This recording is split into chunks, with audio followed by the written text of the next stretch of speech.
Hello students, कैसे हैं आप सब लोग। तो टेक्निकल स्टूडेंट्स के लिए एक खुशखबरी है।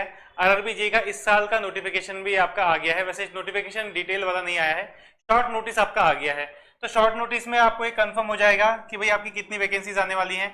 तो 2570 आपकी टोटल वैकेंसीज हैं। अब ये जो टोटल वैकेंसीज हैं ये आपकी सब मिला के हैं, ठीक है। आपका इलेक्ट्रिकल, सिविल और मैकेनिकल सब मिला के 2570 सीट्स आएंगी। हाँ, पिछली बार के मुकाबले अभी कम जरूर आएंगी। तो जाहिर सी बात है कि जैसे जैसे आपका वैकेंसीज का जो नंबर है वो आगे आने वाले समय में आपको और कम देखने को मिलेगा। तो जितने भी आप मेहनत करना चाहते हो, जो भी वैकेंसीज आपके सामने आती है, ठीक है, उस पर आप अपना 100% दीजिए करें। अब देखिए यहाँ पे इंपॉर्टेंट डेट्स क्या है। तो ये शॉर्ट नोटिस है, डिटेल नोटिफिकेशन आपका लगभग अक्टूबर के एंड तक आएगा, ठीक है। तो 31 अक्टूबर 2025 से आपका फॉर्म भरना शुरू होगा, यानी कि अभी आपका एकदम अंत में, ठीक है, महीने के अंत में फॉर्म भरना स्टार्ट होंगे। और 30/11/2025 यानी कि आपका पूरा अक्टूबर का जो पूरा नवंबर का जो महीना है, ठीक है, पूरा कंप्लीट नवंबर का महीना आपको फॉर्म भरने के लिए मिल जाएगा। तो एक अच्छी अपॉर्चुनिटी आपके पास फिर से आ गई, ठीक है। अगर आपके स्टेट एग्जाम का कोई शेड्यूल नहीं है कि कब एग्जाम होंगे, तो आप अब आरआरबी जेई में शिफ्ट हो जाइए। इस अक्टूबर के अंत तक आपका एसएससी जेई भी है। तो देखिए अब आपका एसएससी जेई, आरआरबी जेई हर साल कुछ टाइम तक आते रहेगा, ठीक है। तो अभी आप हमेशा सेंट्रल को भी ध्यान में रखा करिए जब भी आप अपने टेक्निकल एग्जाम्स की तैयारी करते हैं, कि स्टेट के साथ साथ सेंट्रल की तैयारी भी साथ साथ में हो सके। चलिए, अब आरआरबी जेई के लिए इंपॉर्टेंट क्या है, तो वो मैं आपको थोड़ा पैटर्न समझा देता हूँ। जिन बच्चों ने आज तक आरआरबी जेई का एग्जाम नहीं दिया है, तो उनके लिए सबसे पहले जानना जरूरी है कि इसका पैटर्न बिल्कुल अलग है, ठीक है। यहाँ पर नॉन टेक्निकल का पेपर पहले होता है, उसको आप क्वालिफाई कर पाएंगे, तब आप सेकंड पेपर देने के लिए एलिजिबल रहते हैं, ठीक है। तो सेकंड पेपर में आपका 100 नंबर का टेक्निकल आता है। तो चलिए मैं आपको पैटर्न जल्दी से बता देता हूँ, ठीक है। देखिए आपकी जो एज रहेगी 18 से 33 साल के बच्चे इसमें एलिजिबल हैं। और अगर इसमें कैटेगरी वाइज अगर आप देखेंगे तो आपको और ज़्यादा रिलैक्सेशन मिल जाएगा, ठीक है। तो एज का तो मेरे ख्याल से कोई प्रॉब्लम शायद अभी स्टूडेंट्स को होगा नहीं, क्योंकि एसएससी जेई में 30 साल होता है मैक्सिमम। अभी डीडीए भी निकला है तो उसमें भी शायद 30 साल है मैक्सिमम, ठीक है। आरआरबी वालों ने थोड़ा 3 साल का और रिलैक्सेशन दिया हुआ है, ठीक है। इनिशियल आपकी जो पे होती है वो है 35,400, और फिर इसमें अलाउंस मिला के, ठीक है, डियरनेस अलाउंस, आपका होम रेंट अलाउंस, एचआरए वगैरह सब मिला के ये आपका मतलब मान के चलिए कि मिनिमम 65 से 70,000 के बीच में आपकी पर मंथ सैलरी बनती है। और आप जानते हैं कि आरआरबी जेई में थोड़ा एक्स्ट्रा टाइम और वर्क करना पड़ता है, तो उसके लिए भी आपकी सैलरी आपको एक्स्ट्रा मिलती है। और कई हमारे जो स्टूडेंट्स हैं जो आरआरबी में सिलेक्टेड हैं, उनकी जो अगर आप सैलरी पूछोगे तो 80 से 90 तक पहुंच जाएगी, क्योंकि ओवर टाइम बहुत करना पड़ता है, ठीक है। थोड़ा मेहनती वाला जॉब है ये, और सीट्स बहुत खाली है, ठीक है। ओवर टाइम भी इसमें करना पड़ता है क्योंकि काफी ज्यादा वैकेंसीज खाली हैं जेई की। चलिए, तो ये आपका अब वैकेंसीज हमारी तो आई जाएंगी कुछ टाइम में, ठीक है। इसमें ध्यान रखिएगा deport material superintendent and chemical and metallurgical assistant, ठीक है, ये सब भी इंक्लूड रहते हैं। तो आपको टेंशन लेने की जरूरत नहीं है। सिविल वाले विद्यार्थी को खास करके उनका परसेंटेज वैकेंसीज का सबसे ज्यादा रहता है, ठीक है। लेकिन अब इसमें आपको इतना भी खुश नहीं होना है, क्योंकि ये ऑल ओवर 21 जोन में बटेंगी अभी, ठीक है। ये पूरी जो वैकेंसीज हैं ये आपकी 21 जोन में बटेंगी, ठीक है। 21 जोन में अभी डिवाइड होंगी। तो आपकी जोन, आप जिस जोन से भरना चाहते हो उस जोन के हिस्से में कितनी वैकेंसीज आएंगी ये आपको बाद में पता चलेगा, ठीक है। तो कंपटीशन बहुत तगड़ा वाला है, कंपटीशन बहुत तगड़ा वाला है। उसके लिए आपको सबसे पहले पैटर्न समझना पड़ेगा थोड़ा, ठीक है। पैटर्न देखिए, पैटर्न हमारा यहाँ पर 4 स्टेजेस में आपका पेपर, वैसे आपका सिलेक्शन प्रोसेस 4 स्टेजेस में है, ठीक है। एक सीबीटी 1 पेपर देना पड़ता है, फिर सीबीटी 2 होता है, वो भी जब क्वालिफाई होता है तो फिर डॉक्यूमेंट वेरिफिकेशन, और उसके बाद मेडिकल, ठीक है। तो खैर डीवी और मेडिकल की बात तो हम बाद में करेंगे जब आप सीबीटी 1 और 2 क्लियर कर पाएंगे। तो पहले हम सीबीटी 1 की बात करते हैं, ठीक है। सीबीटी मतलब होता है कंप्यूटर बेस्ड टेस्ट, ठीक है, कंप्यूटर बेस्ड टेस्ट। तो कंप्यूटर पे ये पूरा पेपर होगा, इसलिए आपको थोड़ा सा प्रैक्टिस पहले से करके जानी है कंप्यूटर पे, क्योंकि काफी बच्चों का जो प्रैक्टिस है वो कंप्यूटर पे नहीं होती, और काफी बच्चों को यूज करना भी भूल जाते हैं लंबे समय तक अगर वो लैपटॉप वगैरह पे यूज नहीं करते तो, ठीक है। तो इसलिए था आपको जब भी आप इस एग्जाम को देने जाएंगे तो कुछ मॉक टेस्ट लगा के जाइएगा। हाँ, सीबीटी 1 की बात अगर हम करें तो टेक्निकल तो इसमें है नहीं, और इसमें कैलकुलेटर भी अलाउड नहीं है सीबीटी 1 में। लेकिन सीबीटी 2 में वर्चुअल कैलकुलेटर मिलता है। वो अलग बात है कि प्रीवियस पेपर अगर आपने देखा होगा तो 10-12 क्वेश्चन ही आते हैं 100 में से, टेक्निकल की बात अगर मैं करूं, ठीक है। तो ऐसा आपको कैलसी की कुछ खास जरूरत पड़ने नहीं वाली है। हाँ चलो, अभी हम सीबीटी 1 में आते हैं कि भाई जैसे ही आपका एग्जाम, आप फॉर्म भरेंगे 2-3 महीने बाद एग्जाम हो जाएगा, ठीक है। तो सीबीटी 1 में आपका जनरल अवेयरनेस, आपकी 15 मार्क्स की आती है, जिसको जीके आप कहते हो। इसमें आपको स्टैटिक जीके पढ़ना पड़ेगा और करंट अफेयर्स पढ़ना पड़ेगा, ठीक है। काफी वास्ट सिलेबस होता है जीएस का, ठीक है, जीएस भी आप इसे कह सकते हो। उसके बाद आपका साइंस, ठीक है, साइंस स्कोरिंग रहता है। साइंस में आपका फिजिक्स, केमिस्ट्री और बायोलॉजी, सीबीटी 1 की बात कर रहा हूं मैं, ठीक है, ये सब 10-10 मार्क्स का रहेगा। तो टोटल आपकी जो साइंस है वो 30 क्वेश्चन आएंगे 30 मार्क्स के। इसके बाद आपकी मैथ्स आती है, जिसको क्वांटिटेटिव एप्टीट्यूड भी आप कह सकते हो, ठीक है, ये आपके 30 क्वेश्चन आएंगे 30 मार्क्स के रहेंगे, ठीक है। और रीजनिंग आपका स्कोरिंग होती है और कितने मार्क्स की होती है, 25 मार्क्स की होती है, ठीक है। देखिए अब पेपर का जो, अब ये टोटल मार्क्स तो आपको पता चल गया, 100 क्वेश्चन आएंगे और 100 मार्क्स के पेपर बनेगा आपका, ठीक है। नेगेटिव आप थोड़ा ध्यान रखिएगा, स्टेट एग्जाम में ज्यादातर नेगेटिव 1/4 रहती है, लेकिन इस एग्जाम में आपकी जो नेगेटिव है वो 1/3 रहेगी, ठीक है। यानी कि अगर आप एक क्वेश्चन गलत करते हो तो 0.33 मार्क्स का आपको नुकसान हो जाएगा, ठीक है, जो कि स्टेट एग्जाम में ज्यादा होता है। स्टेट एग्जाम में 1/4 होती है तो 0.25 मार्क्स का नुकसान होता है, यहाँ पर 0.33 मार्क्स का नुकसान है, ठीक है। हाँ, मेन इसमें जो दिक्कत है वो है टाइमिंग की। 90 मिनट में आपको ये 100 क्वेश्चन करने होते हैं, ठीक है। अब आप खुद लगा लीजिए 90 मिनट में 100 क्वेश्चन करने हैं, यानी कि अगर सबका ही एवरेज निकाला जाए तो 1 मिनट से भी कम में आपको एक क्वेश्चन करना पड़ेगा। और इसमें जो सबसे ज्यादा टाइम टेकिंग प्रोसेस होती है वो मैथ्स की होती है। देखिए ये आपका जैसे जनरल अवेयरनेस हो गया, आता है तो ठीक, नहीं आता तो आप उसको छोड़ दोगे, ठीक है। ये 15 क्वेश्चन है, कितने टाइम में हो जाएंगे, 5 मिनट में हो जाएंगे, ठीक है। 15 क्वेश्चन करने में आपको कितना टाइम लगेगा, मात्र मैक्सिमम से मैक्सिमम 5 मिनट लगेंगे, ठीक है। मतलब 5 मिनट भी मैंने बहुत ज्यादा बोल दिए, ठीक है। मतलब ये मान के चलिए कि इसको करने में आपको ज्यादा समय लगेगा नहीं, ठीक है। अगर आता है तो ठीक, नहीं आता तो आप आगे बढ़ जाते हो। हाँ, साइंस में क्या है, बायोलॉजी और केमिस्ट्री के जो क्वेश्चन है अगर आपने अच्छे से पढ़े हैं तो आ जाएंगे, नहीं आएंगे तो आप अलग पढ़ जाओगे, ठीक है।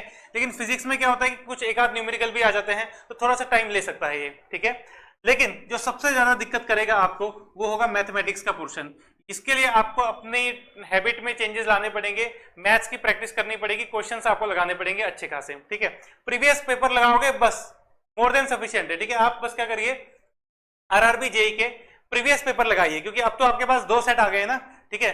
लगभग 7-8 पेपर आपके पिछले 2024 के होंगे और 7-8 पेपर आपके जब उससे पहले 2019 में होता तब के होंगे। इतना कंटेंट काफी होता है, आपको ज्यादा इधर उधर भागने की जरूरत ही नहीं है। प्रीवियस पेपर अच्छे से लगाइए, मैथ्स और रीजनिंग को प्रीवियस पेपर से अच्छे से लगाइए, ठीक है। आपको वैसे ही प्रैक्टिस बढ़िया हो जाएगी, ठीक है। तो ये हमारा क्या था, सीबीटी 1 का पैटर्न था। जब सीबीटी 1 क्वालिफाई हो जाएगा, ठीक है, सीबीटी 1 में कितने कट ऑफ लानी पड़ती है तो सब जोन का ना अलग अलग रहता है, ठीक है। 100 में से 70 भी हो सकती है और 100 में से 60 भी हो सकती है, 100 में से 50 भी हो सकती है, ठीक है। तो वो डिपेंड करता है आपकी किस्मत पे, किस जोन से आपने भरा हुआ है, ठीक है। 21 जोन है, जिस जोन से आप भरोगे उस जोन की कट ऑफ अलग निकलेगी, ठीक है। तो जोन वाइज रहता है ये। तो हार्डवर्क आपको यहाँ पे काफी करना पड़ेगा, ठीक है। अच्छी जॉब होती है और अच्छी सैलरी आपको इसमें मिल जाती है, तो मतलब काफी बच्चों की ड्रीम जॉब होती है, ठीक है। और बड़ी मुश्किल से वैकेंसीज आती हैं। हाँ, जब सीबीटी 1 क्वालिफाई हो जाएगा तो बात करते हैं सीबीटी 2 की। सीबीटी 2 में क्या होगा, तो जब आप ये पेपर क्वालिफाई कर लेंगे तो आपको एक चेंज देखने को मिलेगा कि बायोलॉजी हट जाएगी। साइंस तो अभी भी आएगी, ठीक है, साइंस अभी भी 15 मार्क्स की आएगी, लेकिन सिर्फ फिजिक्स और केमिस्ट्री आएगी आपकी, सीबीटी 2 में आपकी बायोलॉजी नहीं आएगी, ठीक है। और जनरल अवेयरनेस भी आपका 15 नंबर का आएगा, ठीक है। जो आपने पहले 15 नंबर के लिए तैयारी की होगी वही 15 नंबर के लिए आपको यहाँ पर भी तैयारी करनी है, ठीक है। फिजिक्स केमिस्ट्री जो आपने सीबीटी 1 में पढ़ी है वही आपको दोबारा से यहाँ पर पढ़नी है, ठीक है। तो कोई बहुत बड़ी बात नहीं है। हाँ, यहाँ पर एक्स्ट्रा जो जुड़ेगा वो रहेगा कंप्यूटर के भी अब 10 क्वेश्चन आ जाएंगे, ठीक है। और एनवायरनमेंट और पॉल्यूशन के भी आपके इसमें 10 क्वेश्चन आ जाएंगे। सिविल वालों का थोड़ा सही रहता है क्योंकि उनके पास वाटर सप्लाई नाम का सब्जेक्ट होता है, उसमें उनका एनवायरनमेंट कवर हो जाता है, ठीक है। और थोड़ा बहुत एक्स्ट्रा पढ़ना पड़ता है, मतलब इसमें थोड़ा सा, मतलब वो एयर पोल्यूशन, नॉइस पोल्यूशन, तो ये सब लगभग उनका वहां पर भी कवर होता है, तो काफी चीजें वो पढ़ चुके होते हैं। हाँ, टेक्निकल की बात करते हैं तो आप जिस भी ब्रांच से हो 100 नंबर की आपकी क्या आएगी, टेक्निकल आएगी। तो टोटल अगर आप देखोगे टोटल 150 मार्क्स का पेपर है, ठीक है। कितना टाइम लगेगा आपको, तो 120 मिनट मिलेगा मैक्सिमम, 120 मिनट के अंदर आपको 150 मार्क्स करने हैं, ठीक है। और यहाँ पर ज्यादा न्यूमेरिकल नहीं आते क्योंकि न्यूमेरिकल वाला जो पोर्शन है वो थोड़ा सा फिजिक्स है, मगर उसमें इक्का दुक्का क्वेश्चन आते हैं, ठीक है। जो टेक्निकल वाला पोर्शन है उसमें 100 क्वेश्चन है, 100 में से आपके मान के चलिए कि 10 न्यूमेरिकल होंगे, ठीक है। और वर्चुअल कैलकुलेटर यहाँ पर आपके पास होगा, ठीक है। आपको थोड़ा ध्यान रखना है, पहले वाले पेपर में वर्चुअल कैलकुलेटर अलाउड नहीं होता, यहाँ पर वर्चुअल कैलकुलेटर मतलब जिसने बच्चे ने एग्जाम नहीं दिया है तो थोड़ा गेट की वेबसाइट जाना, वहां पर वर्चुअल कैलसी बना के आता है, ठीक है। तो आपको कंप्यूटर का ही कैलकुलेटर यूज करना है, माउस की मदद से ही आपको सब चीज इसमें करनी पड़ती है, ठीक है। तो थोड़ा सा प्रैक्टिस करनी पड़ती है वर्चुअल कैलसी की, वरना फिर वो भी यूज करना नहीं आएगा तो वो बड़े बड़े क्वेश्चन हो नहीं पाएंगे, ठीक है। तो वैसे प्रीवियस पेपर में आपने देखा होगा तो ऐसा कोई खास क्वेश्चन आया नहीं था, एक आध क्वेश्चन मतलब आए थे जिसमें कैलसी की जरूरत होगी, वरना मोस्टली जो क्वेश्चन थे, ठीक है, विदाउट कैलसी से हो जा रहे थे। चलिए, तो ये था। अच्छा, इसमें 150 मार्क्स का जरूर पेपर है, आप 150 मार्क्स का ही दोगे, लेकिन आपकी जो रिजल्ट आएगा वो इस मार्क्स को इसमें से आएगा, 100 में से ही आएगा, ठीक है। मतलब इस पूरे मार्क्स को फिर 100 के वेटेज में कन्वर्ट किया जाएगा 150 मार्क्स को, और आपका जो रिजल्ट है वो 100 में से ही आपको अनाउंस होकर देखने को मिलेगा, ठीक है। फिर उसमें आपके फिर मतलब जो कट ऑफ निकलती है, ठीक है, वो 100 के वेटेज बना के भी वो मतलब ये मान के चलिए कि 500 600 इस तरीके से आपको रिजल्ट देखने को मिलता है, ठीक है। उसको भी आप क्या करिए कि 3 टाइम्स आप मान के चलिए, ठीक है। तो उसका कैलकुलेशन कैसे होता है वो मैं आपको नेक्स्ट वीडियो में बताऊंगा कि आपकी जो कट ऑफ कैलकुलेट होती है वो कैसे होती है। तो आपके जो मार्क्स होंगे, ठीक है, वो ऐसे नहीं आएंगे कि 100 में से 70 आ गया उसका सिलेक्शन, आपके जो रिजल्ट यहाँ पर आएगा वो 600 700 ऐसा करके आपको देखने को मिलेगा, ठीक है। खैर, अभी आपको इसमें फोकस करना है, तो CBT 2 का पैटर्न ये है। तो बस अब आप लग जाइए, क्योंकि अब वैकेंसीज का तो कंफर्म हो गया कि भाई अब आपकी नेक्स्ट मंथ आपका फॉर्म आ जाएगा, ठीक है। तो इसके लिए आपको क्या करना पड़ेगा, तो CBT 2 निकालने से पहले आपको CBT 1 क्वालिफाई करना है, ठीक है। और यहाँ पर जो इंपॉर्टेंट है वो है साइंस, मैथ्स और रीजनिंग, क्योंकि आप देखो जनरल अवेयरनेस बहुत वास्ट है, ठीक है। आप करंट अफेयर्स वगैरह पढ़ा करो, 2-4 नंबर वहां से भी खींचे तो अच्छी बात है, वरना जो भी मार्क्स आपको खींचने हैं साइंस, मैथ्स और रीजनिंग से खींचने हैं, ठीक है। तो अब आप दिन रात मैथ्स रीजनिंग में लग जाइए, ठीक है। साइंस में भी आपको लगना ही पड़ेगा, 30 नंबर तो छोड़ नहीं सकते, ठीक है। बायोलॉजी, काफी बच्चे टेक्निकल बच्चे जो है बायोलॉजी से काफी दूर रहते हैं, बायोलॉजी इंपॉर्टेंट सब्जेक्ट है। फिजिक्स थोड़ा सा स्ट्रांग रहता है उनका, और आपको ज्यादा काम करना होता है वो बायोलॉजी और केमिस्ट्री में ज्यादा काम करना होता है, ठीक है। बाकी मैथ्स रीजनिंग आपको लगता है कि हमारी सही है, क्योंकि हम टेक्निकल फील्ड के हैं, तो थोड़ा बहुत मैथ्स रीजनिंग सही होती है, लेकिन वो काफी नहीं है आपके एग्जाम क्वालिफाई करने के लिए, क्योंकि आपको यहाँ पर स्पीड भी ध्यान में रखनी है, क्योंकि क्वेश्चन का लेवल जो होता है, अगर आपने थोड़ा बहुत तो नहीं, अगर आपने तैयारी करी है, ठीक है, चाहे अच्छे से नहीं भी करी है, लेकिन आपने एक बार कोर्स पूरा किया है, तो आप सारे क्वेश्चन कर पाओगे मैथ्स और रीजनिंग के। लेकिन कहां पर फंसोगे, सिर्फ टाइमिंग में फंसोगे, ठीक है। जो अच्छे से तैयारी करेगा वो कम टाइम में कर लेगा, और जिसकी तैयारी थोड़ा खराब होगी वो ज्यादा टाइम में कर लेगा। मैथ्स रीजनिंग के क्वेश्चन सभी कर लेंगे, ठीक है। ऐसा नहीं है कि कोई ऐसा क्वेश्चन आएगा कि कोई ना कर पाए, बस टाइम का फर्क पड़ेगा वहां पे, ठीक है। बाकी साइंस वो तो आप जानते हो, वो भी स्कोरिंग है, ठीक है। आपके ये मान के चलिए कि 30 क्वेश्चन होंगे, तो 30 में से 20 तो एकदम प्रीवियस पेपर से ही छापे होंगे, ठीक है। और उसके बाद जीके आप थोड़ा प्रीवियस पेपर का अध्ययन करना, क्योंकि जीके बहुत ज्यादा डामाडोल रहता है, ठीक है। किसी किताब का नाम पूछ लिया, किसी करंट अफेयर्स से रिलेटेड चीज पूछ ली, ठीक है, कोई हिस्ट्री का क्वेश्चन पूछ लिया, 15 नंबर में तो आप क्या क्या तो पढ़ सकोगे, हिस्ट्री, ज्योग्राफी, इकोनॉमिक्स, पॉलिटी, सबसे क्वेश्चन आते हैं, ठीक है। चलिए, तो इसी के साथ आपकी क्लासेस भी शुरू हो जाएंगी, तो आने वाले समय में आपको यूट्यूब चैनल में दिख जाएंगी, ठीक है। हमारा जो नॉन टेक्निकल का चैनल है वहां पर आपको साइंस की क्लासेस और मैथ्स रीजनिंग की क्लासेस दिखना शुरू हो जाएंगी, ठीक है। मैं डिस्क्रिप्शन में लिंक डाल दूंगा, तो वहां से आप हमारे दूसरे चैनल में जा सकते हो, ठीक है। और जो हमारा मतलब शिवम सर सिविल क्लासेस है, उसमें सिर्फ आपकी सिविल इंजीनियरिंग टेक्निकल वाला पार्ट चलता रहेगा, और जो हमारा प्रोविडेंस कोचिंग वाला पार्ट है, ठीक है, उसमें आपका नॉन टेक्निकल वाला पार्ट चलता रहेगा, ठीक है। चलिए, तो थैंक यू सो मच। किसी को भी कोई कंफ्यूजन है या क्लासेस चली रही है हमारी, ठीक है, देहरादून में आप आ सकते हैं, ऑफलाइन सेंटर में जुड़ सकते हैं हमारे साथ। क्लासेस आपकी ये मान के चलिए कि अभी जब एग्जाम मतलब अभी दिवाली के बाद ही शुरू करेंगे, ठीक है। मैं चाहता हूँ कि इस महीने आप आराम से, ठीक है, दिवाली का लुत्फ उठाइए, और उसके बाद उस छुट्टी का यूज करिए कि कैसे आपको आगे बढ़ना है आरआरबी जेईई की तरफ, ठीक है। तो आपके जो नई क्लासेस हैं वही मान के चलिए कि नवंबर से ही शुरू करेंगे, स्टार्टिंग के, ठीक है, 1 नवंबर से ही शुरू कर देंगे। चलिए, थैंक यू सो मच यहाँ तक जुड़े रहने के लिए। तो अब आपको मिलना है, हमारी बायोलॉजी की क्लासेस हमारी कल डलना शुरू हो जाएंगी।